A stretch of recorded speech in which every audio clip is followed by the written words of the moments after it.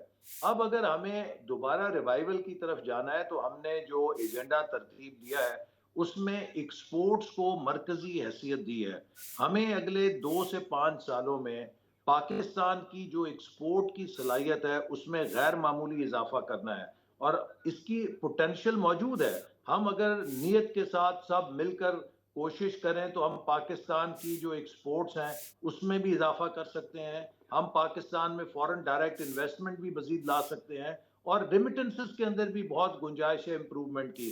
تو اگلے چند سالوں میں جو ہمیں $5 سے 7 ارب سالانہ اضافہ کرنا ہے اپنی آمدنی میں، وہ ممکن ہے اگر ہم کچھ اس ایکسپورٹس کو کو بڑھا لیں۔ اچھا توسیع دیں، اب کچھ دو انویسٹمنٹ لائیں اور کچھ جی ریمیٹنس کو احسن اضافہ اقبال کریں۔ صاحب، دو پولیٹیکل سوال ہیں آپ کے، دو اس وقت چیلنجز ہیں۔ پہلا چیلنج یہ ہے کہ جس نوعیت کی مہنگائی ہے اور جس طریقے سے لوگ پریشان ہیں، پریشانی بڑا چھوٹا لفظ ہے اس کے لیے، کیونکہ ہم اس لوگوں کو دیکھ رہے ہیں کہ وہ کس طریقے سے چادر کبھی پاؤں پر ڈالتے ہیں اور کبھی سر پر ڈالتے ہیں۔ ایسی صورتحال میں اگر انتخابات ہوتے ہیں تو یہ سارا ملبہ جو ہے مسلم لیگ نواز اٹھانے کے لیے تیار ہے؟ آپ کو لگتا ہے کہ آپ کچھ کر پائیں گے؟ میں آپ کو ایک مثال دیتا ہوں کہ اگر آپ گھر سے نکلیں بوسکی کا جوڑا پہن کے اور آپ کو سڑک کے کنارے کوئی بہت ہی قریبی دوست یا عزیز خون میں لت پت سسکیاں لیتا ہوا نظر آئے، تو کیا آپ یہ سوچتے ہیں کہ اس کو میں نے اٹھایا سینے سے لگا کے گاڑی میں ڈالا تو میرا جوڑا خراب ہو جائے گا، میری گاڑی کی کوشش خراب ہو جائے گی؟ آپ اسے اٹھاتے ہیں، گاڑی میں ڈالتے ہیں، اسپتال لا کے اس کی جان بچانے کی کوشش کرتے ہیں۔ ہمیں بھی پاکستان کی معیشت سسکتی ہوئی مضروب حالت میں عمران خان کے 4 سالوں کی جو تباہی تھی اس کے نتیجے میں نظر آئی، اور ہم نے اس کو اٹھایا۔ ہم نے یہ پرواہ نہیں کی کہ اس کا جو خون ہے ہمارے کپڑوں کو خراب کرے گا، ہماری گاڑی کی کوشش کو خراب کرے گا، کیونکہ خدا نہ خواستہ یہ معیشت اگر دم توڑ دیتی تو ہم سب دم توڑ دم دیتے۔ توڑ دیتے تھے۔ ہمیں ہے کہ ہم احسن اقبال صاحب جی، میرے پروگرام کا وقت ختم ہو رہا ہے، بہت شکریہ احسن اقبال صاحب۔ ناظرین، یہ تھے وفاقی وزیر برائے منصوبہ بندی احسن اقبال، ان کی آپ نے گفتگو سنی۔ اب تک کے لیے اتنا ہی، اجازت دیجیے، اللہ حافظ۔